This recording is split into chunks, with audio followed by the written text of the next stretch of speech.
ini kurang 5 menit ya. Nanti pas jam 8 pas, seperti biasa, nanti kita mulai. Adam, siapa ketua kelas biasanya Adam ya, yang pimpin doa ya. Halo. Iya ulun. Ya, pimpin doa. Rabu nanti sama kayak gini juga ya, tapi Elmit. Bagaimana? Masih bersemangat? Pagi Pak, masih mentok. Ini kayaknya mudah-mudahan semester depan bisa bertemu lah. Soalnya di mana-mana itu sekolah udah pada buka ya, boleh masuk walaupun pandemi. Jadi ya mudah-mudahan nanti bisa. Nanti kalau semester depan itu masuk berarti sebenarnya kita masih ada hutang AutoCAD ya di Sistel padahal. Nah, jadi nanti kita cari waktunya aja untuk praktek ya.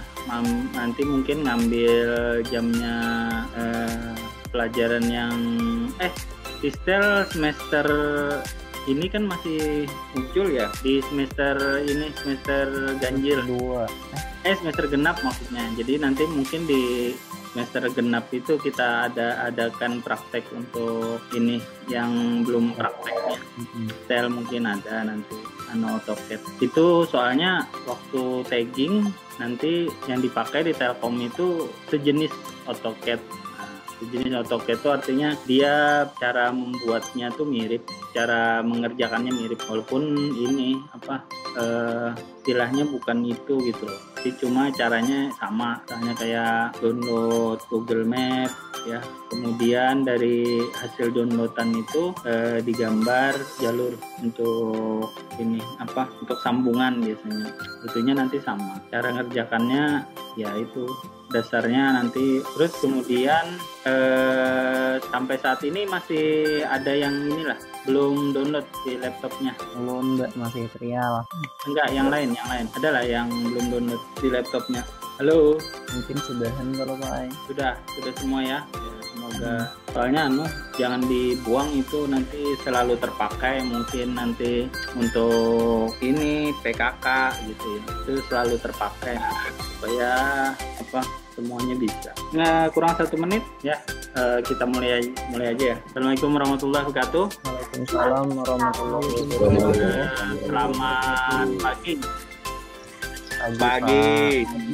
Kalau semangat pagi itu 3 kali. Kalau selamat pagi cukup sekali aja ya. Semangat pagi. Pagi.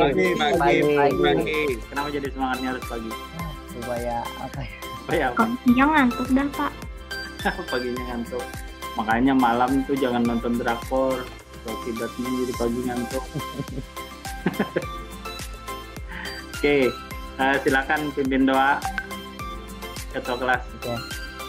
Sebelum kita memulai pelajaran hari ini, marilah kita berdoa sesuai dengan agama dan keyakinannya masing-masing. Berdoa dimulai. Berdoa selesai. Alhamdulillahirabbil ya. Jadi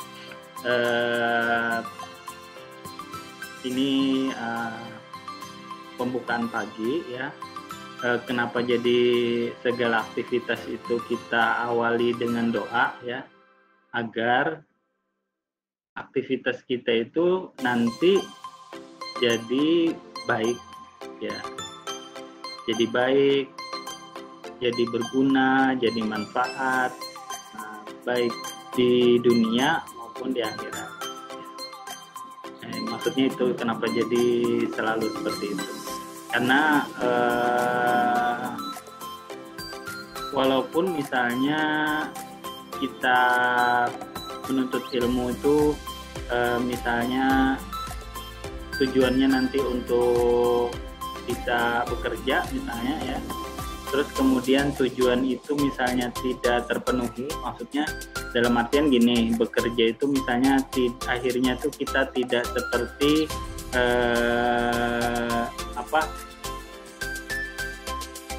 jurusan yang kita ambil, misalnya bekerjanya di tempat yang berbeda. Tetap saja ya, pasti ada berkah dari menuntut ilmu itu. Jadi makanya tidak ada masalah dengan menuntut ilmu ya, kemudian tidak ada masalah juga dengan kita selalu menjadikan seluruh aktivitas yang kita lakukan itu berkah, dengan diawali dengan kebaikan. Ya mudah-mudahan satu hari ini juga semuanya jadi baik. Baik, saya mulai ya.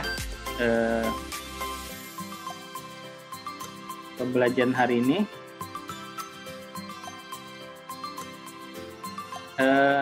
Kelihatan di layar sudah belum? Belum. Sudah ada kelihatan? Sudah ada kelihatan? Sudah, Pak. Sudah ya. Jadi hari ini kita pelajarannya bengkel ya, TKB. Kemudian kita membahas hari ini tentang pengelompokan alat dan peralatan. Nah, apa sih bedanya alat dan peralatan? Ada yang bisa menjelaskan? Kemarin sudah disinggung sedikit. Kalau alat itu satu benda, kalau peralatan itu berbagai-bagai benda. Boleh. Ada yang punya jawaban lain? Atau punya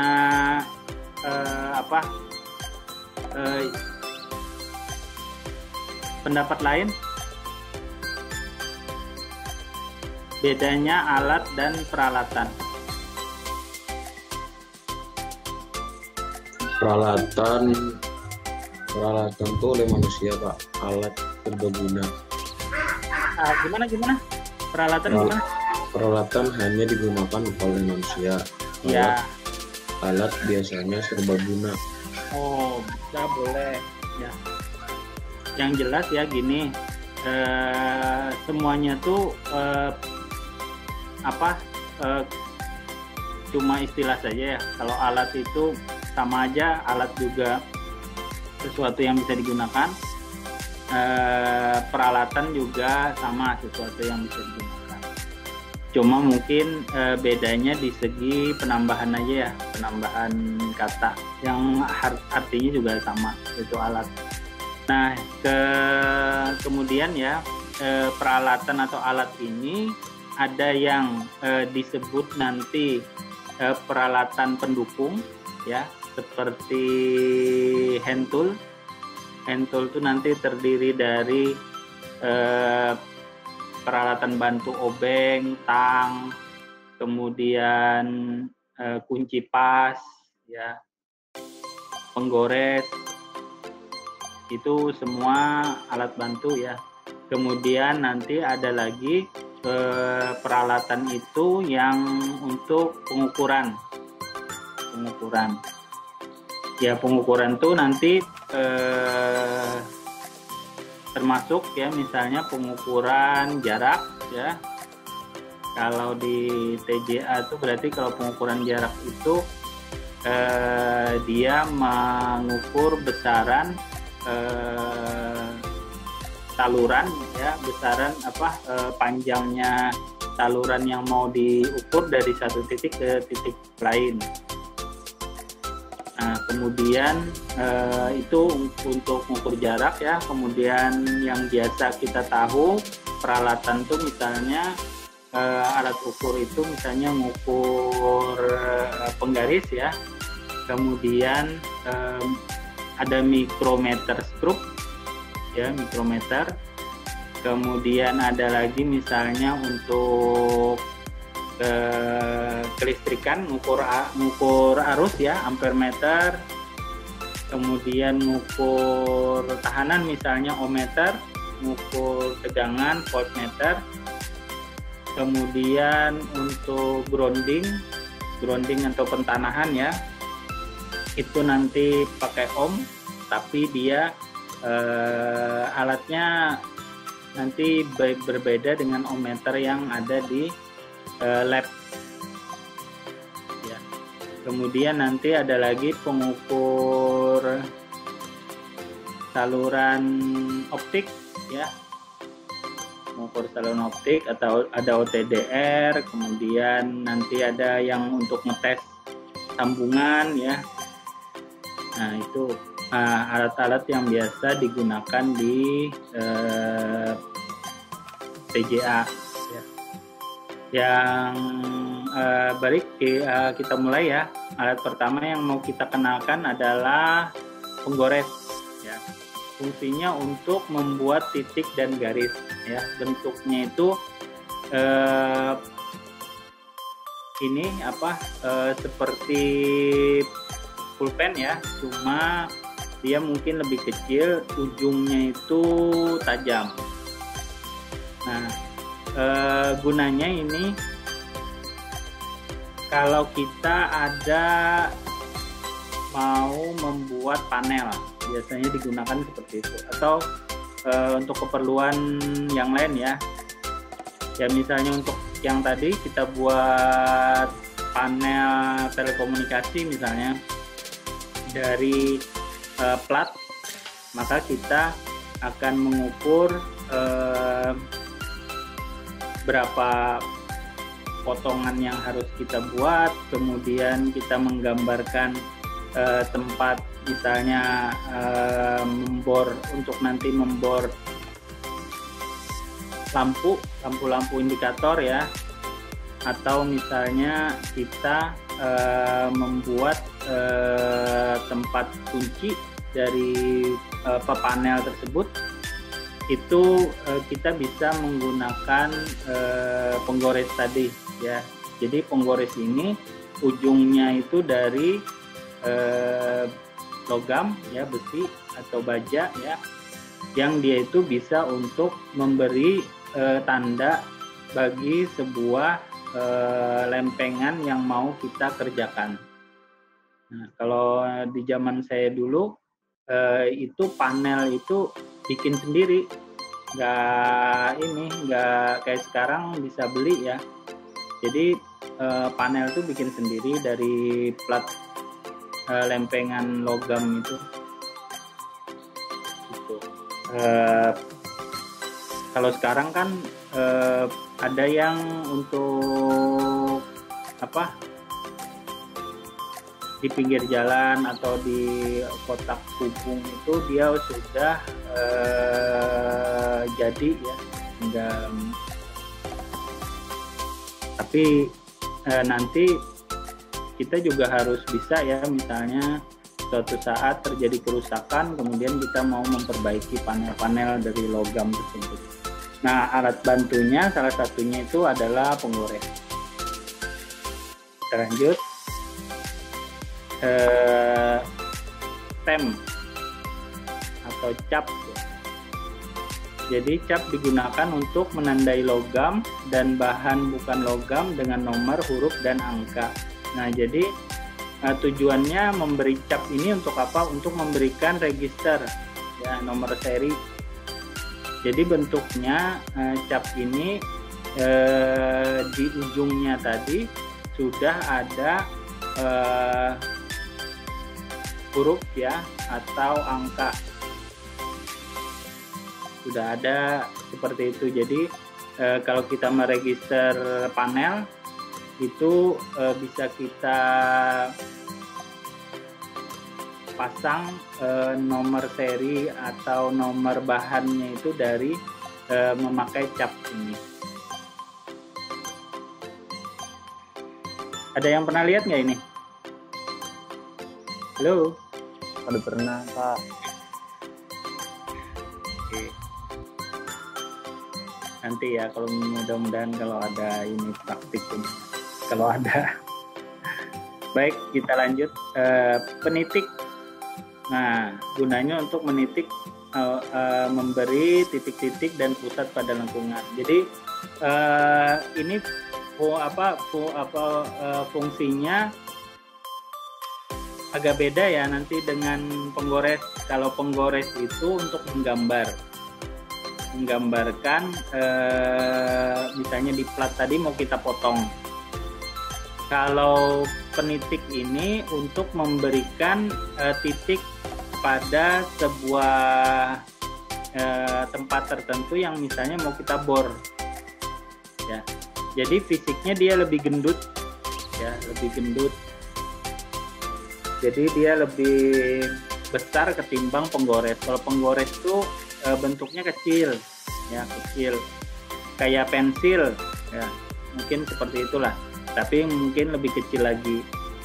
Nah, sementara yang penitik ini bentuknya agak besar, ya, agak besar, dan dia biasanya dipukul dengan menggunakan palu di atasnya untuk membuat titik. Nah, tujuannya membuat titik ini adalah untuk bor. Kalau kita mau ngebor plat atau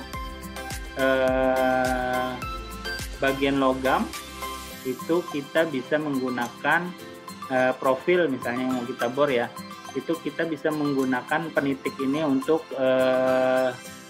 tempat mata bor tadi supaya bisa masuk ke dalam logam tadi.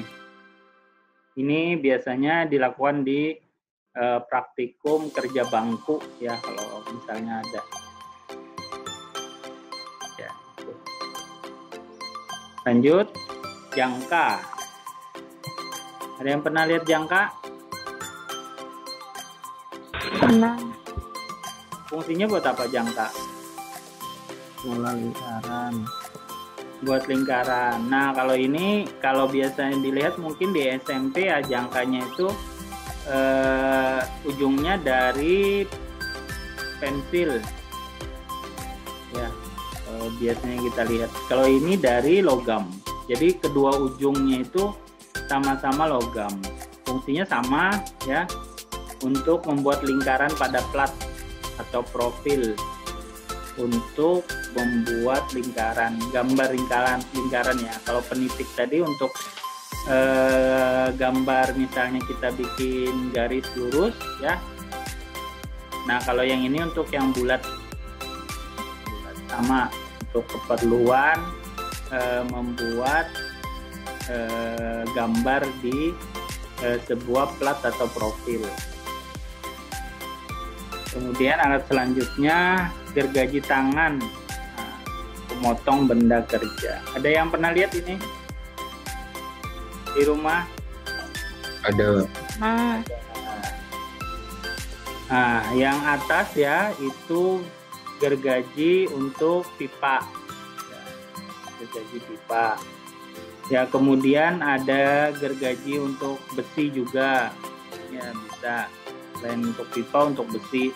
Kemudian di sana juga ada gergaji untuk kayu, ya, yang bentuknya ada logam besar ya, ada pegangannya dari kayu, kemudian ada logamnya. Kemudian yang bawah itu biasanya digunakan untuk gergaji kayu juga, tapi yang tipis ya, seperti triplek ya. Pernah tahu triplek? Ada di rumah? Tahu. Digunakan untuk itu. Kalau yang sebelahnya, kemudian yang sama yang nomor 2 dari atas, dari bawah itu gergaji kayu. Kalau yang di sebelahnya tadi untuk gergaji kayu juga, cuma mungkin yang kecil ya. Kalau yang atas itu yang besar. Lanjut. Ada yang pernah lihat ini nggak di rumah? Halo? Pernah. Ada yang pernah lihat? Belum, Mbak. Nggak pernah. Ini apa nih namanya? Bor. Mbak. Bor. Bor. Bor buat apa? Buat lubang. Lubang. Bang. Sebagian mungkin ada yang di rumahnya ya, sebagian nggak ada. Nah, ini biasanya ini termasuk alat pertukangan ya, pertukangan. Bisa digunakan untuk logam, bisa juga digunakan untuk kayu. Gunanya untuk melubangi. Melubangi biasanya misalnya untuk membuat stroop, memasang stroop ya di dinding. Ya. Kalau misalnya mau masang KTB ya, atau misalnya mau masang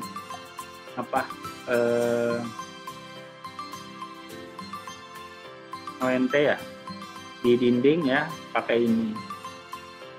Buat apa? Buat sekrupnya. Nah, jadi bisa sebenarnya pakai paku, misalnya paku beton ya, cuma ditakutkan kalau dindingnya itu lumayan bagus ya, itu susah. Jadi makanya ada nanti persiapan bawa piser dan lain sebagainya agar masangnya misalnya di IKR, instalasi rumah ya, di jaringan pelanggan itu bisa dipasang. Lanjut, palu. Ada nggak di rumah nih palu? Ada. Ada. Palu ini bermacam-macam. Tapi ya? palu nomor 2 aja. Oh iya, ya. Jadi sebenarnya semua tergantung keperluan ya. Ya. Kayak misalnya yang palu karet ya. Ini mungkin di rumah kecuali teknisi, rumahnya teknisi mungkin baru ada ya. Palu batu misalnya. Ini di rumah Palu fiber tuh ya, dari kaca. bukan. Ini di rumahnya orang yang kerjanya di teknisi bangunan mungkin ada. Kemudian palu fiber ya. Ini maksudnya gini, bukannya dia terbuat dari kaca, maksudnya gini. Optik itu kan kabelnya itu kadang-kadang itu harus dirapikan waktu kita memasang ya. Misalnya ada pasangan beberapa kabel fiber yang masuk di dak. Sudah belajar dak lah? Atau ada yang tahu dak? Halo? Belum. Tahu Pak. Ya, nanti boleh ditanyakan di optik ada masuk nggak di kelas 1?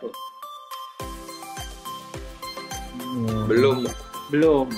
Belum ya. Berarti baru sistel aja ya yang pengenalan tentang optik ya. Ya. Oke.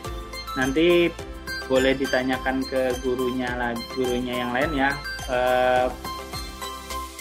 Kabel pemasangan di dak itu kan nanti memasangnya itu beberapa kabel optik ya yang dipasang secara bertumpukan. Nah, itu untuk merapikannya itu bisa memakai palu fiber ini. Jadi palu fiber ini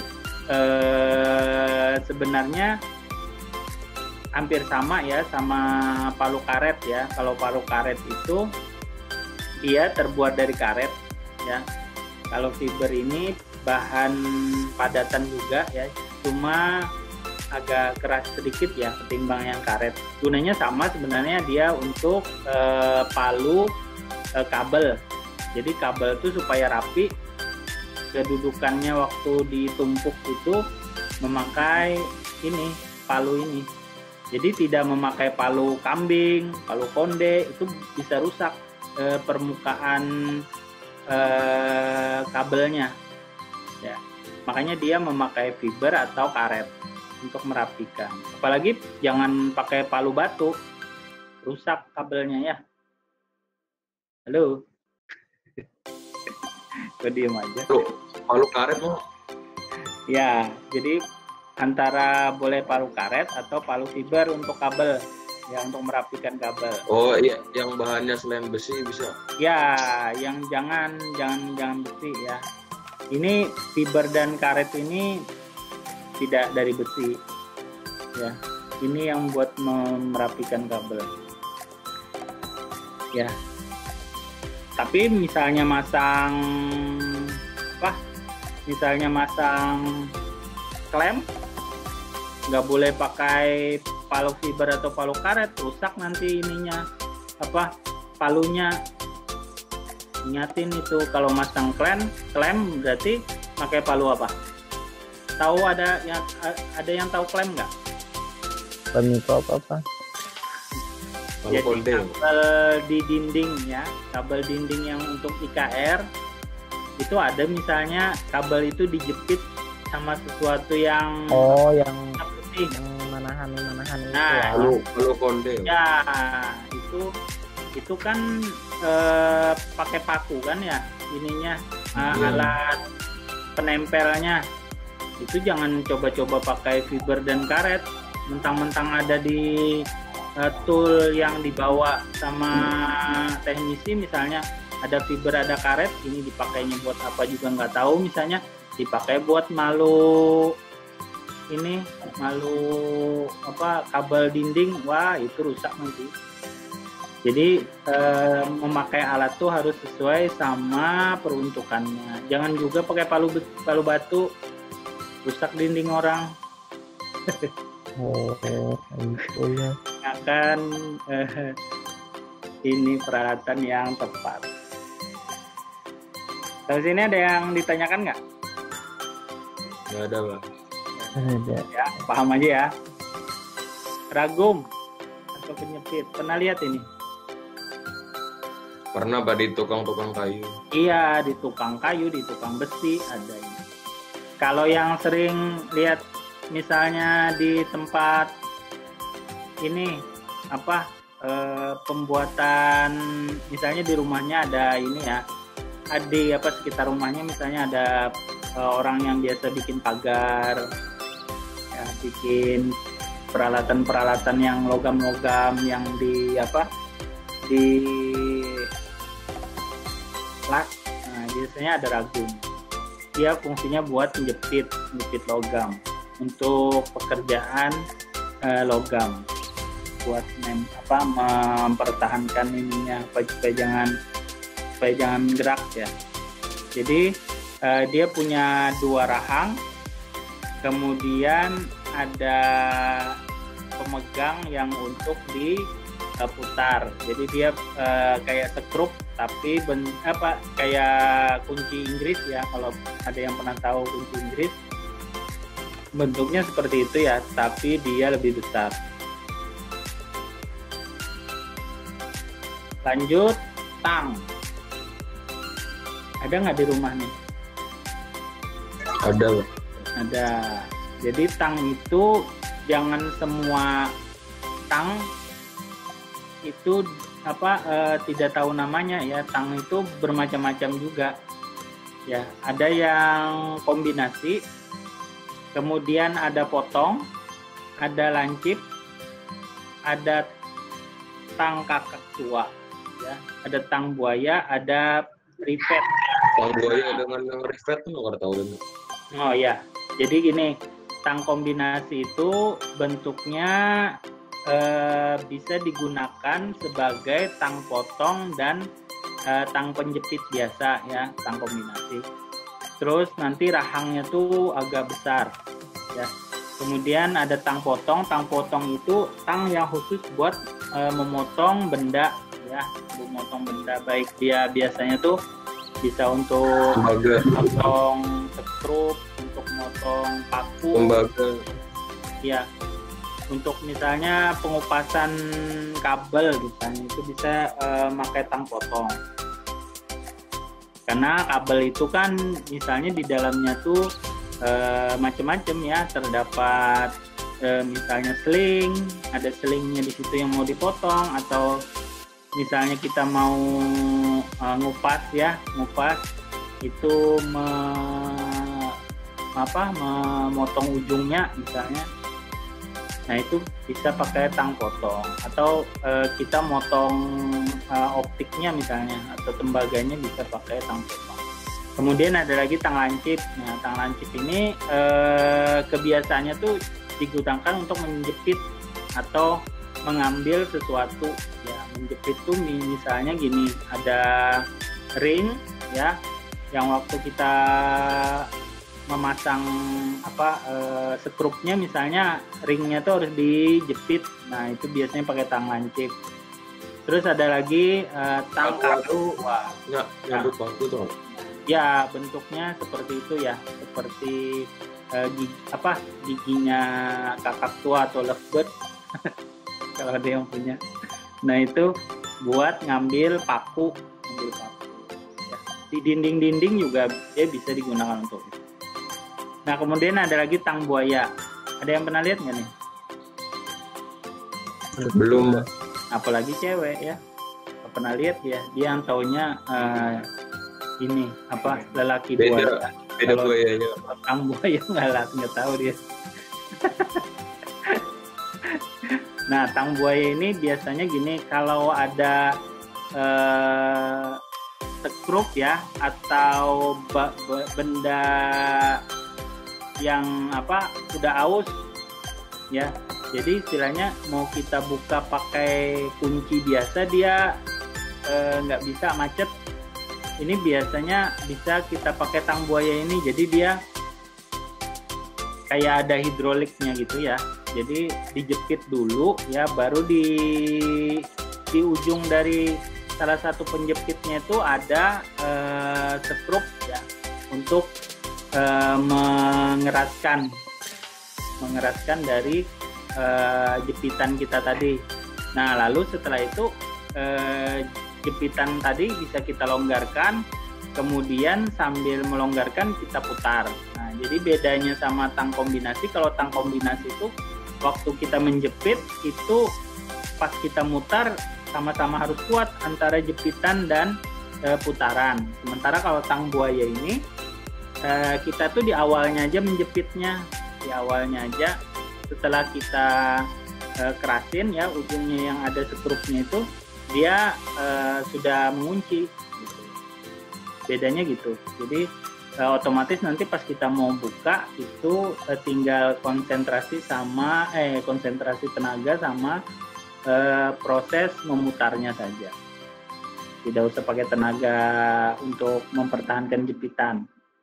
Gitu. Paham nggak tuh? Halo? Nggak bisa membayangkan ya? Insya Allah. Kenapa nggak bisa membayangkan?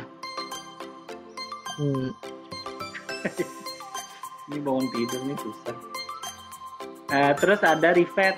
Nah, pernah ada yang ikut masang-masang profil baja ringan nggak? Belum. Nggak pernah ya. Nah, baja ringan itu kalau kita tempelkan itu, kalau dia ditempelkan sesamanya dia itu nggak bisa pakai paku kan yang ada kan kita kan biasa untuk menempelkan sesuatu itu kita pakai paku ya ke dinding ya, biasanya kita pakai paku, entah itu dinding dari beton atau dinding dari kayu ya, kita pakai paku atau pakai skrup. Nah tapi untuk rivet ini dia itu semacam logam yang punya yang bisa mepetkan kedua sisinya, dari bahannya tersebut ya, itu bisa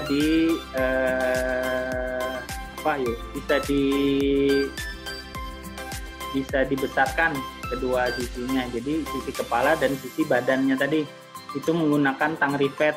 Jadi kalau kita udah ngebor terus kita mau masang, tinggal kita pasangin ke ke borannya tadi, kemudian rivetnya tadi disesuaikan ukurannya sama mata bor. Nah setelah itu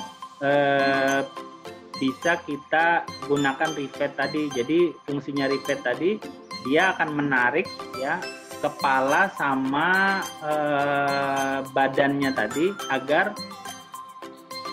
nanti bahan yang mau kita tempelkan itu menjadi sama-sama tertekan lalu akhirnya menempel. Bisa nggak dibayangkan? Sama caranya tuh dengan sekrup dan ring. Jadi fungsinya sekrup dan ring itu kan ada kepala sekrup ya, yang fungsinya buat menempelkan bagian yang antara kepala dan sekrup. Nah fungsinya tuh sebenarnya mirip dengan itu ya, mirip dengan itu. Jadi dia menempelkan atas dan bawah kayak proses ngunci. Cuma bedanya kalau skrup kan sistemnya itu tidak selamanya ya. Nah kalau yang rivet ini bisa selamanya ya, selamanya menempel karena tadi hasil jepitan dari kepala dan badannya paku rivetnya. Begitu. Sampai sini ada yang mau ditanyakan? Kalau belum bisa membayangkan rivet ya, kapan-kapan kalau ada orang ada bikin misalnya atap ya, atap rumah ya, lihat gimana dia bikin pakai tang rivet. Itu nanti bisa punya gambaran terhadap fungsi rivet. Jadi ada tangnya, kemudian ada rivetnya, kemudian ada mata bor. Nah, nanti mata bor itu harus sama dengan jenis rivetnya, jenis paku rivetnya itu harus sama supaya dia bisa tertempel. Kalau tidak sama ya gitu. Ada yang mau ditanyakan sampai sini? Kita jam berapa sudah ini? Belum. 8.34 ya. Nanti saya tolong diingatkan jam 8.50 ya untuk absen. Oke. Ya, kita lanjut. Kunci pas. Ada yang pernah lihat nggak ini di rumah? Ada, Pak. Ada. Ini biasanya anak-anak laki yang suka bongkar-bongkar motor biasanya atau mobil, ini ada.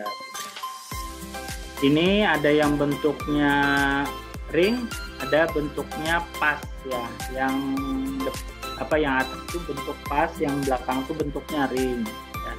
Fungsinya nanti kalau yang ring ini ya itu untuk yang bisa untuk menahan ring ya. Kalau yang pas itu untuk bagian atasnya skrup biasanya itu digunakan yang pas. Kalau yang ring itu untuk menahan, biasanya nahan yang ringnya yang di bagian bawah. Tapi kedua-duanya sebenarnya bisa aja dipakai.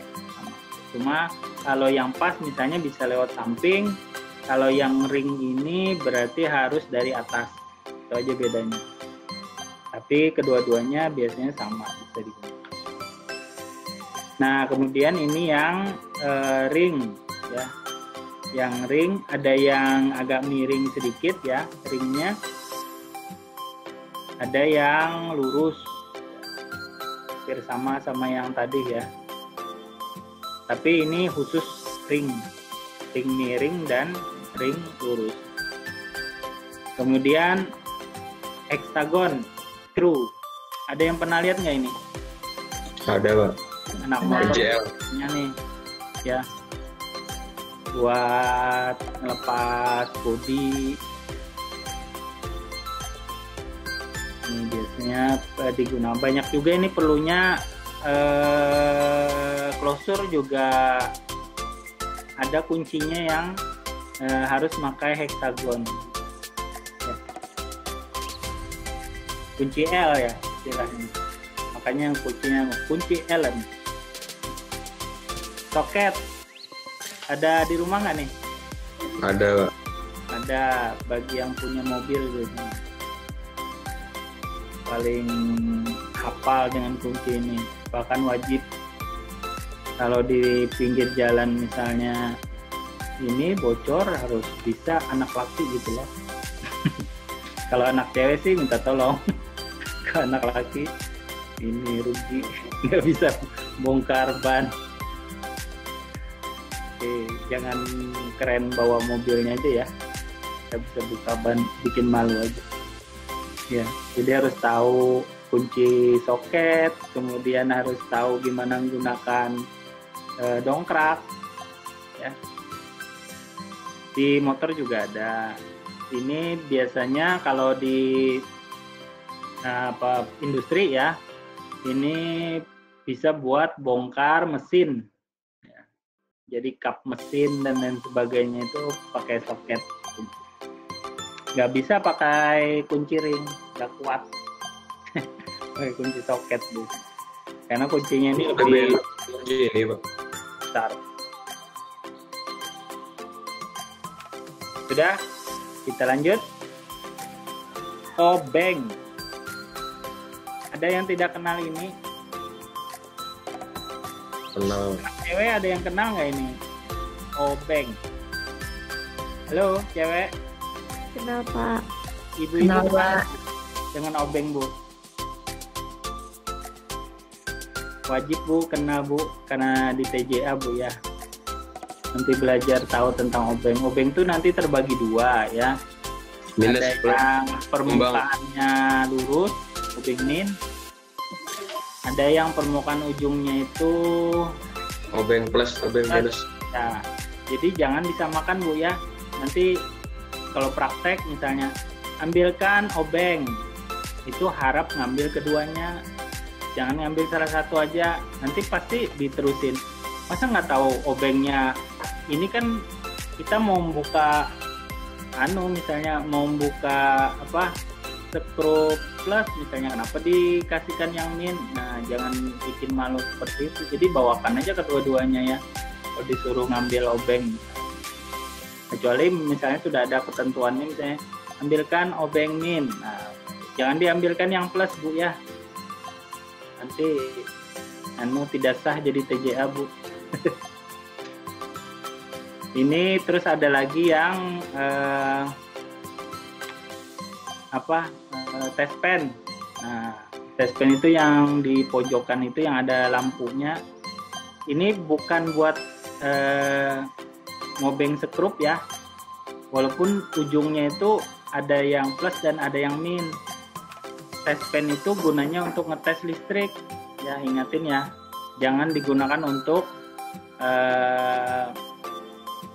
ngobeng sayang ya. Soalnya dia juga kekuatan daya puntirnya itu, logamnya itu tidak sesuai untuk pekerjaan berat ya. Jadi mending test pen tadi digunakan untuk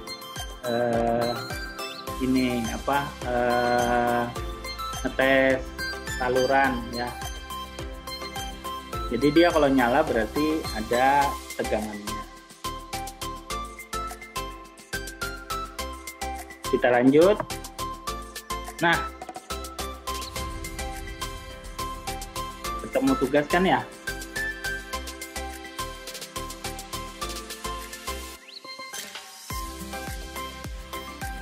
Bisa nggak ini dikerjakan? Ini waktu dibuat waktu ada di kelas. Ini bisa dikerjakan nggak? Tunggu.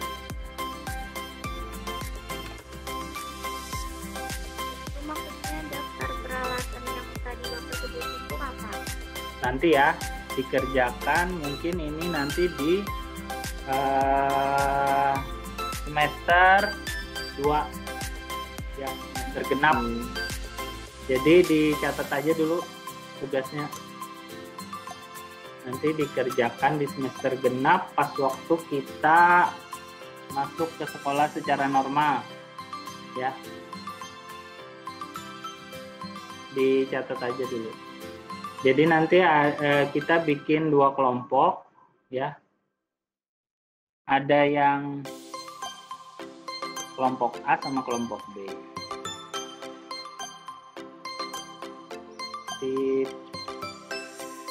Gitu. Biasanya gitu. Sampai sini ada yang mau ditanyakan? Nggak ada, Pak. Maaf. Oke. Gampang aja ya kalau misalnya ini 8.42 masih 8 menit ya, kita teruskan. ke PPT selanjutnya ya.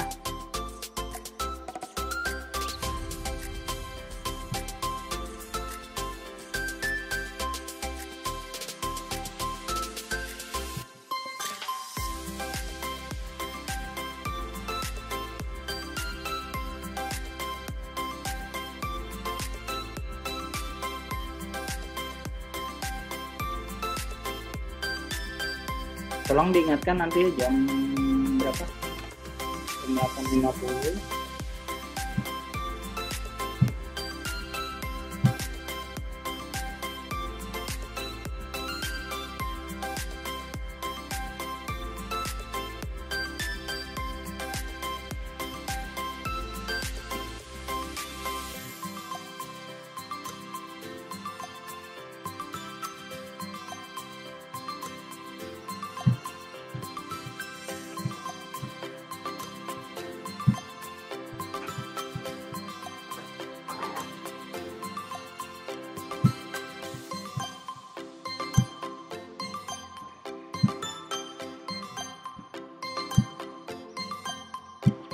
Ada kelihatan udah di layar? Sudah, Pak. Oke, kita masuk ke pembahasan selanjutnya, yaitu inventarisasi. Inventarisasi adalah daftar terperinci aset yang dimiliki oleh suatu organisasi atau lembaga yang terupdate dan melukiskan keadaan tertentu pada saat tertentu. Jadi maksudnya daftar ini ya itu menceritakan tentang keadaan peralatan ya atau bahan pada sebuah ruangan ya. Itu namanya inventarisasi. Nah, nanti apakah dia itu mebeler, misalnya mebeler itu meja, kursi dan lain sebagainya ya. Terus kemudian kalau di lab ya dia daftar bahan dan alat ya. Terus apakah dia misalnya keadaan bangunan itu juga termasuk inventaris ya, keadaan bangunan, lokasi dan lain sebagainya. Kemudian memberikan penilaian teknis dan teknologi. Jadi maksudnya memberikan penilaian teknis ini apakah barang yang ditulis di situ keadaannya masih bagus ya atau sudah rusak. Kalau rusak misalnya kalau masih bagus ya misalnya berapa persen ya. Karena apa? Karena pada kenyataannya sebuah barang itu terpakai atau tidak terpakai itu pasti mengalami kerusakan ya. Contohnya barang misalnya gedung saja ya, gedung aja walaupun dia misalnya cuma kita sekedar masuk keluar ya, itu pasti mengalami keausan ya, baik dia karena kelembapan ya atau misalnya perubahan struktur bangunan karena misalnya unsur kimianya berubah ya, unsur kimianya berubah ya. Kerusakan itu bisa jadi karena getaran juga ya, getaran itu mengakibatkan keretakan atau misalnya ada terkena air terus menerus ya, jadi mengalami kerusakan karena umur ya. Jadi benda itu juga seperti itu ya, berkarat kalau logam ya. Makanya jadi kita harus menilai kondisi dari barang tersebut. Tidak ada barang itu yang misalnya dari tahun pertama sampai tahun selanjutnya 10 tahun kemudian itu tetap dalam keadaan bagus, itu nggak ada ya. pasti dia mengalami kerusakan. Makanya ada inventarisasi untuk menceritakan terupdate ya keadaan terkini dari sebuah barang. Makanya pendanaan itu salah satunya tuh adalah juga memikirkan nilai ekonomis dari sebuah barang yang dipakai. Kemudian juga rincian jenis, ya rincian jenis. Jadi rincian jenis di sini misalnya sebuah peralatan ya, contohnya kayak obeng tadi, ya kayak obeng tadi. Walaupun fisiknya misalnya sama, misalnya, tapi dia pasti berbeda jenis. Ada yang plus dan ada yang min. Itu juga diceritakan di inventarisasi. Tujuannya untuk apa? Banyak kan kemarin ada berapa buah ya tujuan dari inventarisasi itu.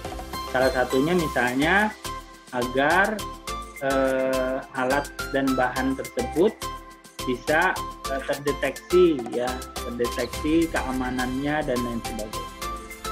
Kemudian status pengoperasian ya. Jadi status pengoperasian ini maksudnya adalah sebuah alat itu bisa dipakai misalnya dalam kondisi yang seperti apa, itu harus diceritakan. Atau misalnya dia digunakan untuk keperluan apa itulah. Jadi harus dibedakan ya. Misalnya dia digunakan untuk praktikum, berarti kan nggak boleh digunakan untuk keperluan yang lain ya. Kenapa? Karena penggunaan praktikum berarti alat tersebut hanya digunakan pas ada jadwal praktikum, nggak boleh digunakan oleh keperluan yang lain ya, karena sesuai dengan peruntukannya tadi sebagai alat untuk laboratorium. Nah, apabila terjadi di luar itu berarti harus ada penanganan secara khusus ya, seperti misalnya yang kita tahu ada proses peminjaman ya, peminjaman di luar fungsi yang bersangkutan, atau misalnya harus ada izin dari kepala lab misalnya kalau terjadi penggunaan alat peralatan atau ruangan itu tidak sesuai dengan fungsi jadwal dari penggunaan lab tersebut. Karena tadi gunanya peralatan dan lain sebagainya itu kan untuk praktikum ya, bukan untuk yang lain. Kemudian memfasilitasi penjadwalan pemeliharaan. Nah, jadi salah satu isi dari inventarisasi tadi adalah jadwal pemeliharaan. Karena kita sudah mengetahui setiap barang tadi tidak ada yang selamanya kondisinya adalah 100% bagus. Pasti setiap tahun itu mengalami penurunan. Nah, apakah penurunan fungsi tadi sebanyak berapa persen dari yang seharusnya, itu tergantung dari pemeliharaan. Nah, kalau penjadwalan pemeliharaannya ini jelas ya, maka diharapkan benda tadi untuk lifetime-nya ya, untuk waktu penggunaannya itu bisa lama. Kalau pemeliharaannya kurang bagus, biasanya penggunaannya tuh pasti akan sebentar. Walaupun juga nanti sebuah keawetan benda itu juga mungkin bisa jadi tergantung juga dengan cara pemakaiannya. Cara pemakaiannya, terus keseringan memakai itu juga pasti mempengaruhi, atau kualitas juga dari benda tersebut juga mempengaruhi umur dari nilai ekonomis sebuah benda. Jadi pasti semuanya itu tidak ada yang sama ya, tidak ada yang sama. Jadi benda walaupun misalnya benda itu adalah mereknya sama, tempatnya beli di tempat yang sama, ya. Tetapi kan pasti akan terjadi perbedaan lifetime, ya. Perbedaan lifetime pasti ada. Karena apa? Misalnya karena keseringan pemakaian, ya, atau pemakaian yang tidak sesuai dengan jadwal. Itu juga pasti mempengaruhi, atau bisa juga misalnya cara penyimpanan, atau apakah terjadi pemeliharaan atau tidak. Itu juga pasti mempengaruhi dari benda tersebut, ya. Lifetime-nya tuh apa pemakaiannya tuh juga mempengaruhi. Kemudian preventifnya artinya pencegahan sebelum misalnya terjadi kerusakan dan lain sebagainya. Ini dengan inventarisasi itu bisa dicapai. Kemudian perbaikan dan peringatan. Nah, jadi perbaikan dan peringatan ini nanti disesuaikan dengan jadwal pemeliharaan tadi, ya, untuk perbaikan. Peringatan ini misalnya gini, sebuah benda itu tingkat pemakaiannya misalnya tinggal 50% atau tinggal 25%. Ibaratnya itu sudah setengah rusak parah, berarti otomatis tinggal rusaknya aja. Nah, jadi ini peringatan bagi misalnya laboran atau bagi teknisi agar merekomendasikan pembelian peralatan, ya. Jadi supaya praktikumnya jangan sampai terhambat. Sedikit lagi ya, sejarah peralatan dan pengujian. Jadi sejarah peralatan ini istilahnya histori dari peralatan itu tetap harus diceritakan di inventarisasi, ya. Misalnya ini sejarahnya dia dari peminjaman atau penghibahan dari tempat yang lama ke tempat baru. Nah, ini juga harus diceritakan supaya kondisi dari barang tersebut itu jelas, ya, bukan misalnya tidak baru. Nah, jadi karena ini nanti arahnya ke arah tadi lifetime dari peralatan atau benda tadi atau alat tadi. Kemudian wajib disertakan misalnya tanggal ujinya kapan, waktu masuk ke barang datang, ya, tanggal ujinya kapan. Jadi supaya dari sini kita bisa melihat selama apa barang itu bisa digunakan. Oke, absen Pak. Ya, sudah ada peringatan tadi sudah disuruh ini. Baik, kita akhiri saja ya ininya live-nya, kita absen dulu. Tadi sudah diingatkan. Oke, makanya kan selalu harus diingatkan ya, soalnya ini apa bisa keasikan. Mulai tadi siapa yang tidak bergabung? Tunggu, ketua kelas. Tunggu nanti. Namanya nih si Anu ya, si siapa biasanya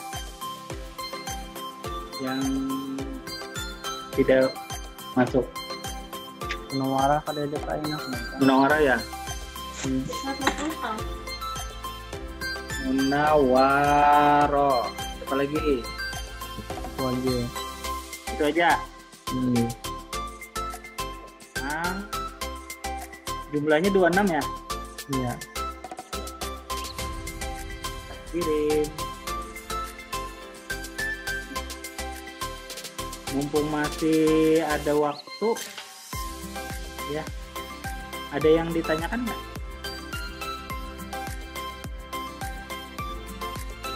Oh, tak ada. Nggak ada, Bu. Nggak ada. Tinggal 3 menit. Coba Mas Ari. Nah, tutup aja. Oke. Kita akhiri aja ya. Pertemuan kita selanjutnya nanti insya Allah hari sabuk ya Iya. untuk videonya. Tapi untuk yang biasanya kan kita ketemu di offline, di online, tapi di selain studio. Baik, terima kasih atas perhatiannya ya. Tetap bersemangat, kemudian jaga kesehatan ya. Semoga kita bisa bertemu di semester di dunia nyata ya. Mudah-mudahan semester selanjutnya ya. Assalamualaikum warahmatullahi wabarakatuh. Waalaikumsalam. Waalaikumsalam. Ya. Yuk. Gimana keluar? Dah.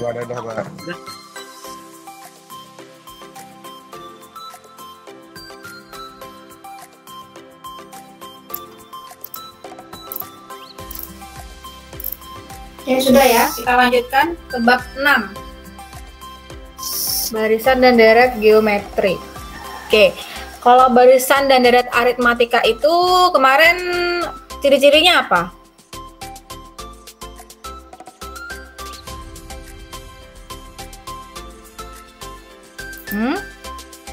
Barisan aritmatika kemarin selisihnya bagaimana?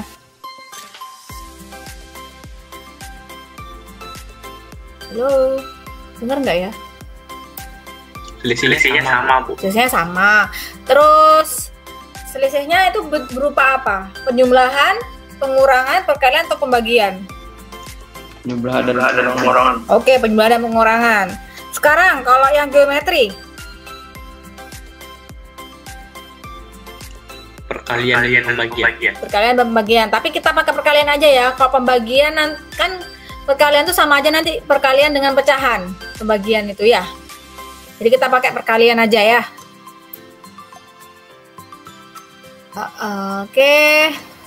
Yang belum bisa nanti usulan ya. Oke, sekarang kita akan bahas. Nah, di sini Ibu ada 2 barisan geometri. Yang barisan yang pertama adalah 4, 8, 16 dan 32. Oke. A-nya berapa di situ? 4. Nah, kalau di aritmatika kemarin kan B. Sekarang kalau di sini namanya R. Rasio. Rasionya berapa? Kali 2. Dapat dari mana? Rasio didapat dari U2 per U1 bisa dibagi ya. Kalau kemarin kan dikurang, sekarang dibagi. Berarti 8 bagi 4 berapa? 2. Ya. Berarti R-nya 2. Nah, masih loading ya. Belum muncul 2-nya. Oke, sudah 2 itu. Untuk yang nomor 2. A-nya berapa?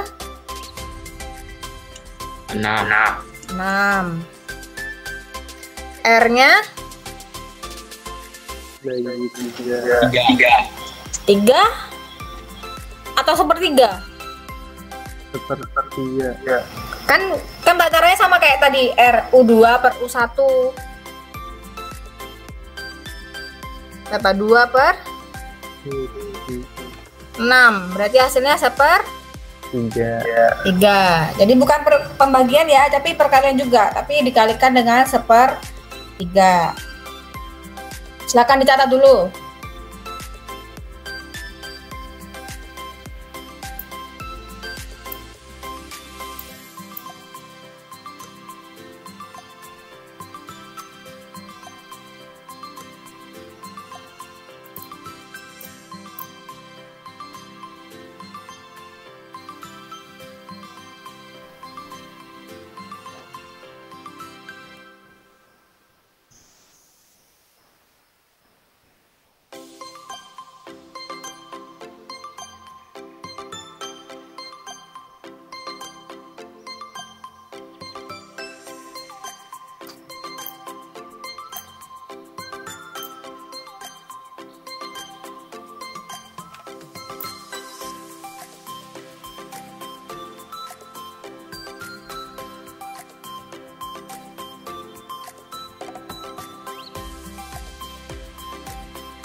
Sudah? Sudah dicatat? Sudah, Bu. Sudah. Oke, next. Kita masuk ke rumus UN ya.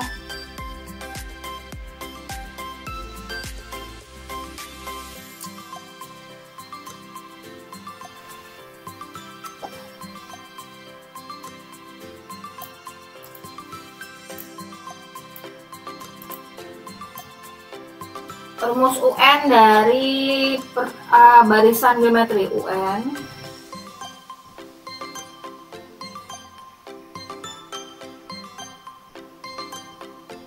Rumusnya adalah UN sama dengan A kali R pangkat N-1.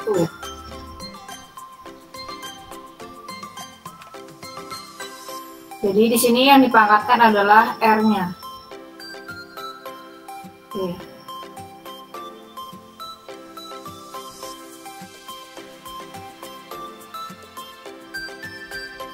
Ini rumusnya ya. UN sama dengan AR pangkat N-1. Kalau tadi soal yang di awal tadi ada 4, misalkan ada barisan 4, 8, 16. Tentukan suku ke-7.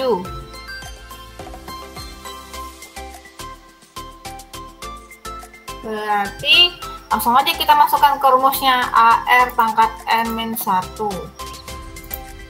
Berarti berapa? Dikali 2. Ya, R-1. Berarti A-nya 4 kali R-nya 2 pangkat 6 pangkat 7-1.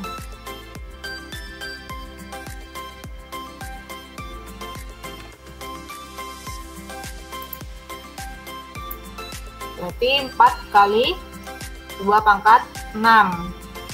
Berapa hasilnya? 4 kali 2 pangkat 6 berapa?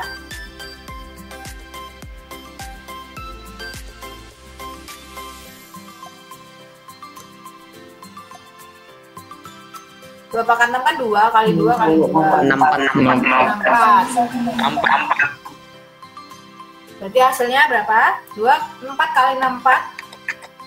256.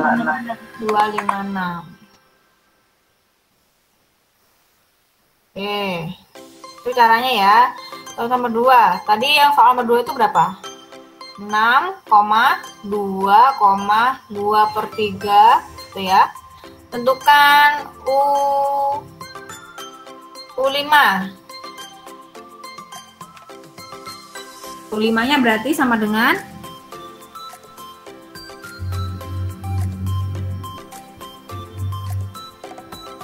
A kali R pangkat N-1 ya. Jadi rumusnya sama. A-nya berapa A-nya? 6 R-nya 1/3 pangkat 5-1 ya 5-1 berarti sama dengan 6 kali 1/3 pangkat 4 sama dengan 6 kali 4 1/3 pangkat 4 berapa?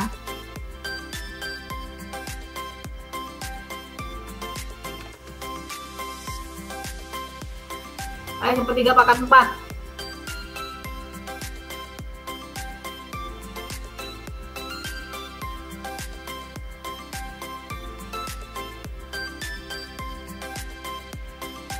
Berapa 1/3 pangkat 4?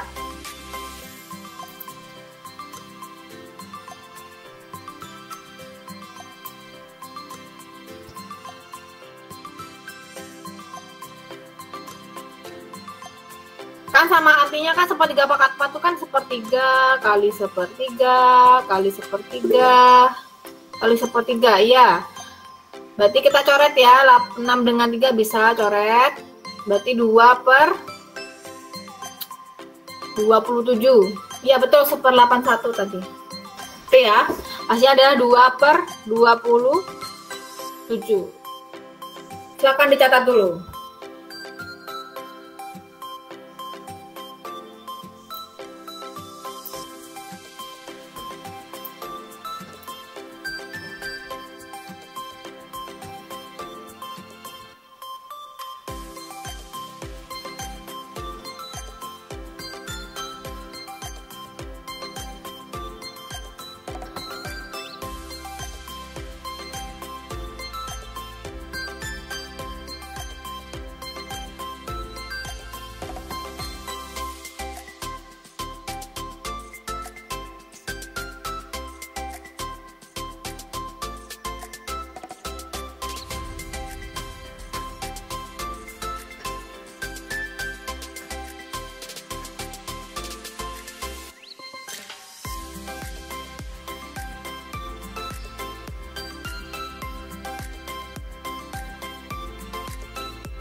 Sudah?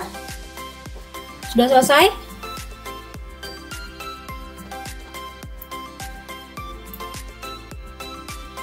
Sudah selesai belum? Kalau sudah, kita lanjut. Sudah, Bu. Oke. Kita masih di barisan ya, belum ke deret barisan. Masih soal barisan.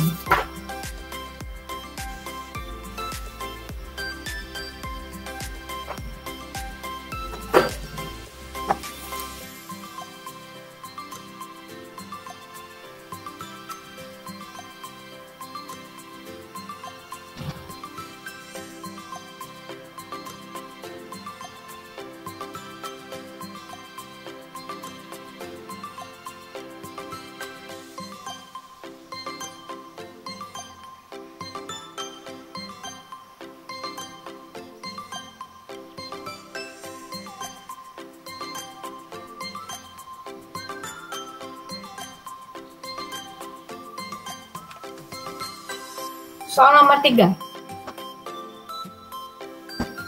Diketahui ada barisan geometri 3/2, 3, 6, sampai 7, 6, 8. Ditanyakan adalah banyak suku barisan tersebut. Oke, gimana caranya? Yang dicari apa? Yang diketahui apa dulu deh? Yang diketahui apa dulu di situ?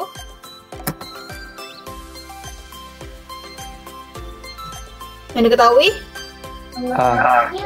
A-nya berapa? 3/2. Ya. R-nya?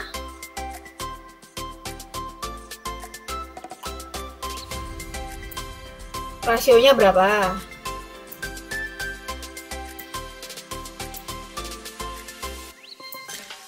R rasio. Yuk, tadi cara mencari rasionya gimana?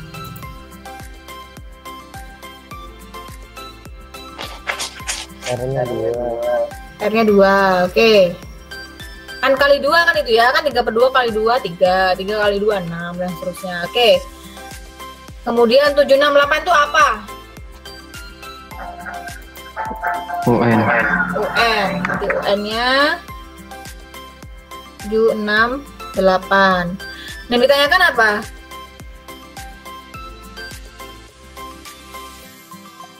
Banyak suku, berarti kan ini kan ada U1, ada U1, U2, U3 sampai UN.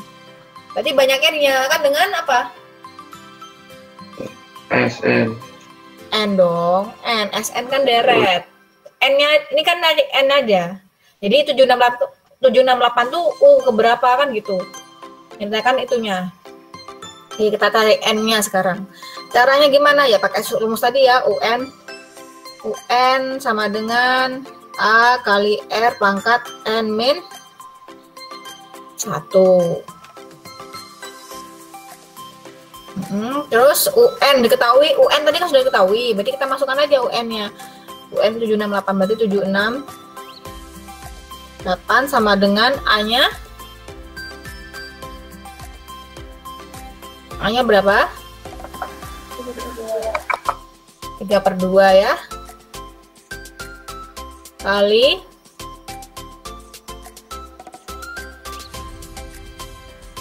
R-nya berapa?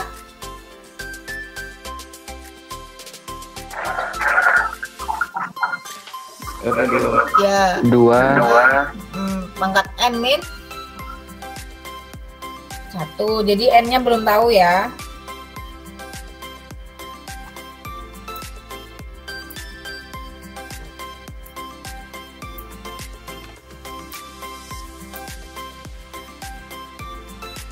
Oke, terus setelah itu pindah ruas. 2/3-nya bisa pindah ke kiri. Jadi kalau pindah ruas, pecahan itu bisa jadi dibalik. Jadi 768 dikali 2/3 sama dengan 2 pangkat N min 1.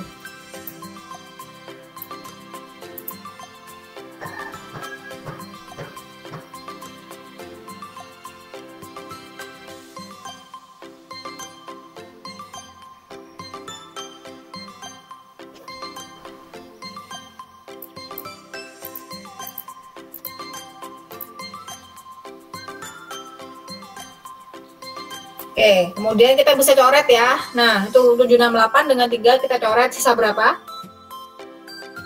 768 dibagi 3.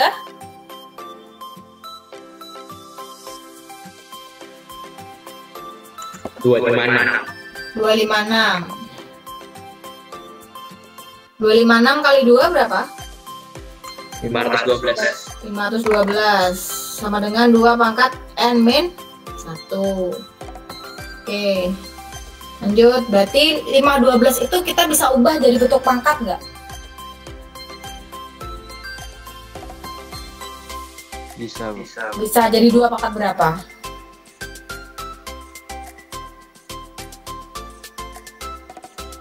Oke, 512 itu 2 pangkat berapa? 2 pangkat 9. Oke, 2 pangkat 9. Oke, ini kan bilangan pangkat eksponen ya, kita udah belajar waktu itu. Jadi ada 2 pangkat 9 sama dengan 2 pangkat n-1. Oke, kita bisa coret 2-nya, sisa pangkatnya aja kan. Jadi 9 sama dengan n-1, berarti n-nya berapa? 10. Oke, silakan dicatat.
Sudah?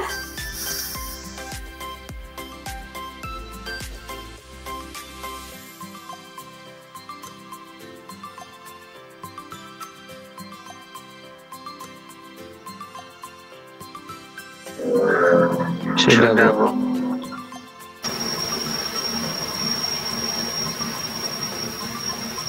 Oke, sudah ya. Sudah semua catatnya sudah ya. Oke, next. Soal nomor 4. Ini Bu kasih bahas model macam-macam soal ya. Diketahui barisan geometri U3-nya adalah 20. Suku ketiga adalah 20 dan suku ketujuhnya adalah 320. Tentukan suku ke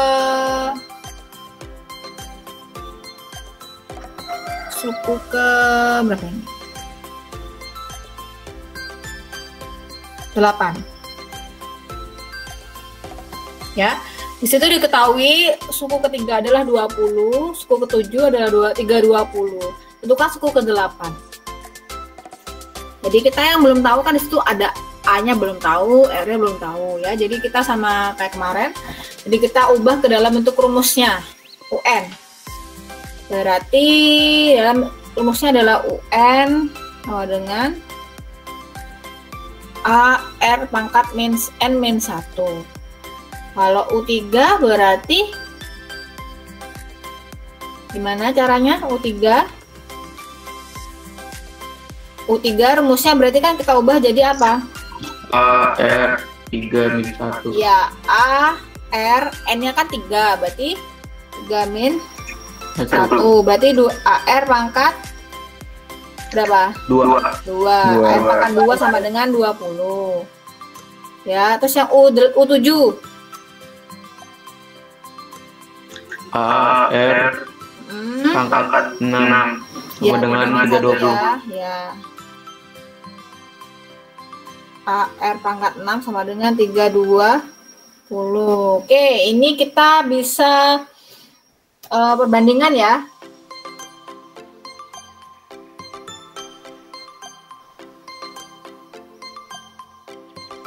Berarti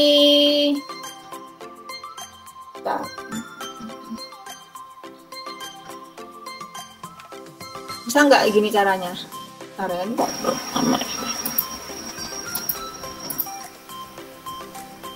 A R pangkat 2 per A R pangkat 6 sama dengan 20 per 320. Jadi kita mau hilangkan A-nya ya. Jadi kita coret-coret. Nih coret. A-nya coret habis.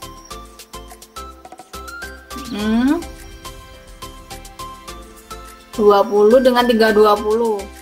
Habis sisa 16. Oke, berarti yang kiri jadi R pangkat 2 min 6 karena dia pembagian pangkatnya kita kurang sama dengan 4 seper 16 ya, berarti R seper R pangkat 4 sama dengan seper 16. Jadi kita bisa pindah ruas. 16 sama dengan R pangkat 4, berarti R-nya berapa? Berapa pangkat 4 sama dengan 16? 4 pangkat 2. 4 pangkat 2. Tapi kan ini pangkat 4 mintanya. Berapa pangkat 4? 2. Berarti rasionya udah ketemu, udah ketemu 2. Oke. Berarti A-nya berapa A-nya?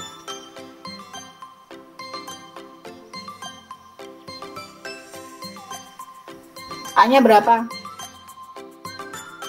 5. Iya, A-nya 5 ya. Kan kita bisa pakai yang ini.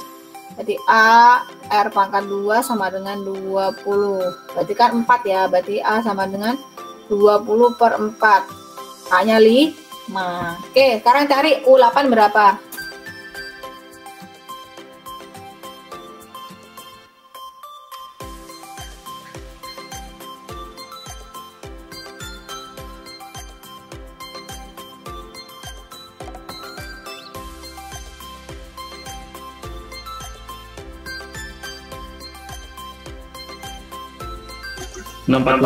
Ya, berarti U8 sama dengan 320 kali 2 kan?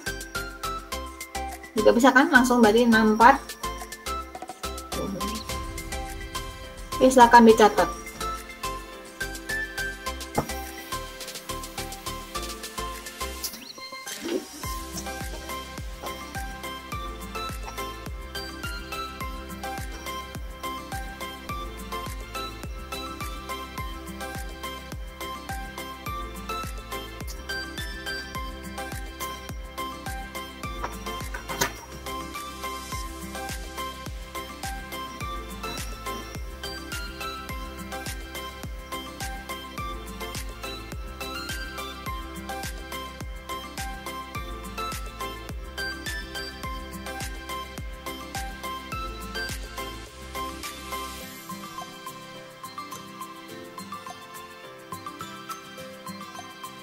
Itu 128 Bu. Itu kok 300. Yang mana? Yang U8 300 kali 2. 320. Salah. Oh.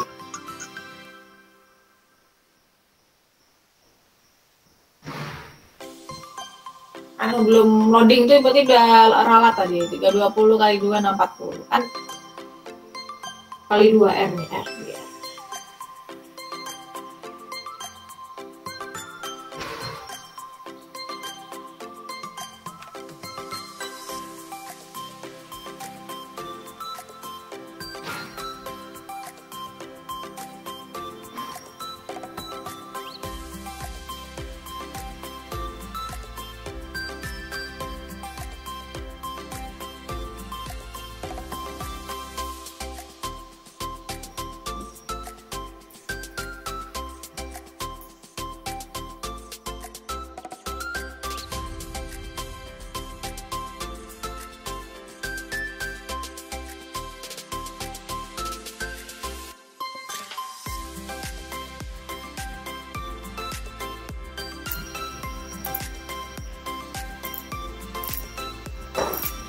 Sudah?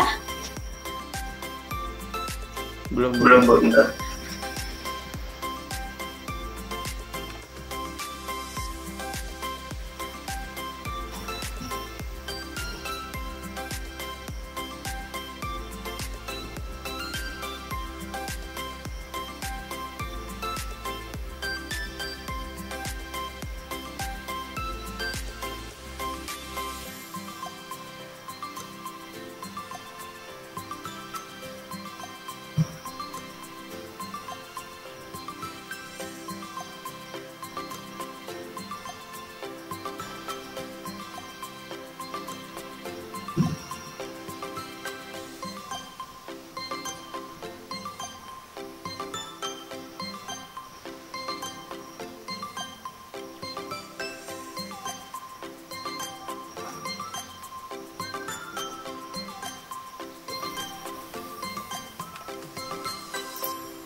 Kalau sudah ya. Kalau sudah, Ibu akan dikte soal. Dik jawabannya kirim ke grup ya. Sudah? Siap?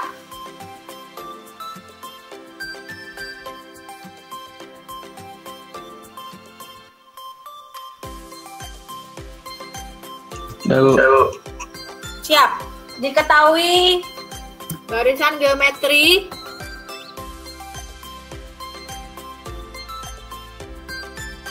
satu, 2, 4, 8 dan seterusnya.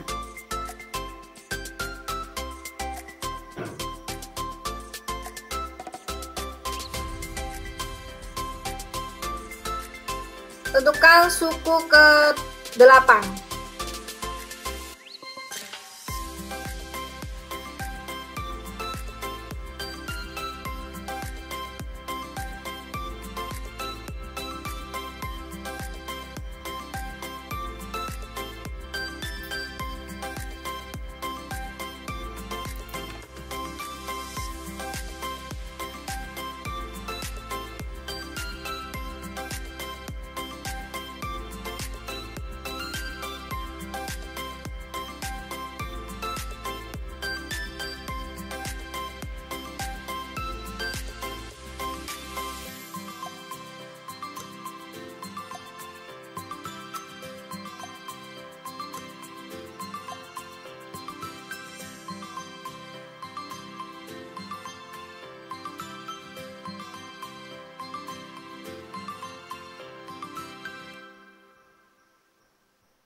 Oke, sudah diterima. Oke, ada 9, ada 10 ya. Oke, soal berikutnya. Diketahui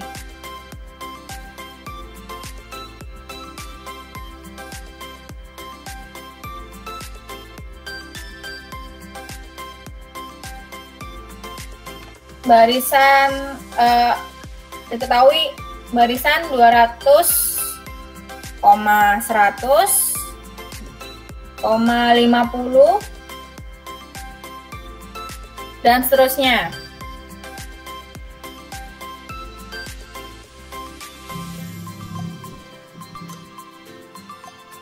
Tentukan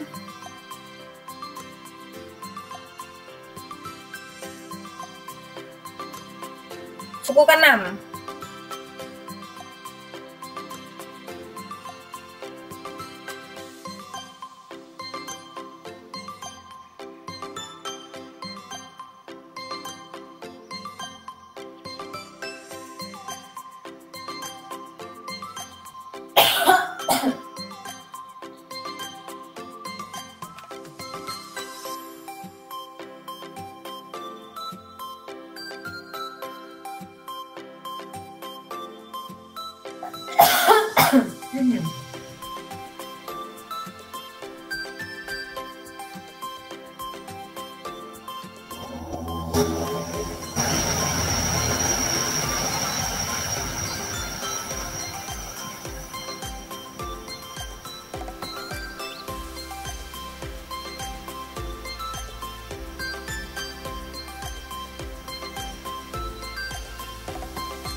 Pak Yudi belum benar. Bukan B ya, bukan B ya, bukan B. Bukan B, itu bukan B, tapi R. Yuk.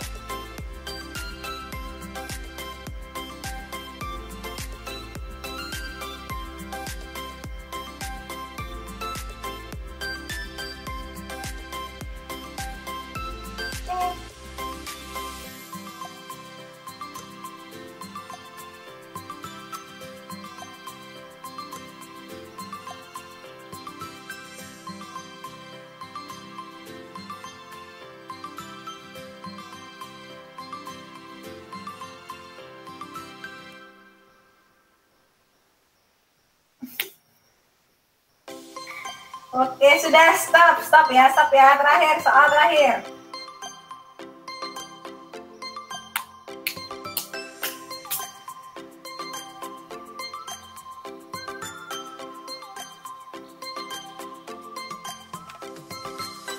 Oke, diketahui suku kedua barisan geometri adalah 12.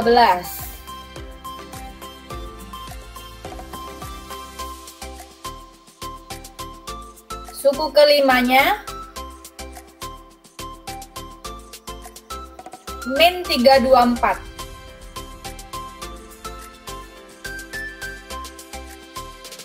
Jadi suku keduanya 12, suku kelimanya min 324. Tentukan suku pertama dan rasionya. Soal terakhir, yuk. Saya itu udah istirahat.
Oke, Alvin udah betul. Oke, sudah. Karena waktunya sudah mau habis. Dita salah. Oke, baiklah. Cukup sekian hari ini ya. Semoga bermanfaat. Nanti ulangannya mungkin dalam waktu dekat ini. Ulangan yang bab 34 kemarin ya. Udah Ibu perbaiki. Baiklah, saya akhiri. Wassalamualaikum warahmatullahi wabarakatuh. Waalaikumsalam warahmatullahi wabarakatuh. Terima kasih Bu.